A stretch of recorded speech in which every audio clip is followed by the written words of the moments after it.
அஜித் சசிகலாவை போயஸ் கார்டன் இல்லத்துல சந்திச்சு பேசினதாக கூறப்படுறதுல உண்மை இல்லை அப்படின்னு அஜித்துக்கு நெருக்கமானவங்க தெரிவிக்கிறாங்க. அஜித் திங்கட்கிழமை சாயங்காலம் போயஸ் கார்டனுக்கு போய் சசிகலாவை சந்திச்சு பேசினதாக செய்திகள் வெளியாகி இருக்கு. ஜெயலலிதாவோட உடலுக்கு நேரில் அஞ்சலி செலுத்த முடியாம போனது குறித்து அஜித் சசிகலா கிட்ட தெரிவிச்சு அவருக்கு ஆறுதல் சொன்னதாக சொல்றாங்க. அஜித் சசிகலாவை சந்திச்சு பேசினதை அதிமுக காரங்களே மறுக்கிறாங்க. இந்த நிலையில இதெல்லாம் உண்மையா அப்படின்னு அஜித்துக்கு நெருக்கமானவங்க கிட்ட கேட்கப்பட்டது. அவங்க என்ன சொல்றாங்கன்னா, அண்மை காலமாக அஜித் பத்தி ஏராளமான வதந்திகள் வருது. அஜித் சசிகலாவை சந்திக்கவே இல்லை, அவர் சந்திச்சதாக வெளியான தகவல்கள்ல உண்மை எதுவுமே இல்லை அப்படின்னு சொல்றாங்க. ஜெயலலிதாக்கு அப்புறம் அஜித் தான் அதிமுகவோட பொதுச் செயலாளர் ஆக போறாரு, அவர் தான் தமிழ்நாட்டோட அடுத்த சிஎம் ஆக போறாரு அப்படிங்கிற வதந்தியே ஓயாத இந்த நிலையில இப்ப இப்படி ஒரு வதந்தி தேவையா அப்படின்னு நெட்டிசன்கள் கேட்கிறாங்க.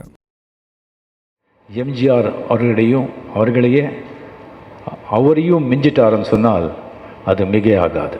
பட் எந்த முகத்தை வச்சுக்கிட்டு அவர்கிட்ட போயிட்டு நம்ம இன்விடேஷன் கொடுக்குறது அப்படின்னு சொல்லி ஒரே தர்ம சங்கடமான ஒரு நிலை.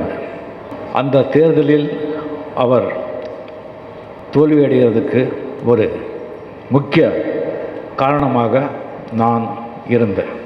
குணமடைஞ்சிட்டார் அப்படின்னு சொல்லி நினச்சி கொடநாட்டில் போய் கொஞ்சம் ஓய்வெடுப்பார் அப்படின்னு நினச்சிட்டு இருந்த நேரத்தில் கொடநாடில் இருந்த ஆண்டவருடைய நாடுக்கே போய் சேர்ந்துட்டார்.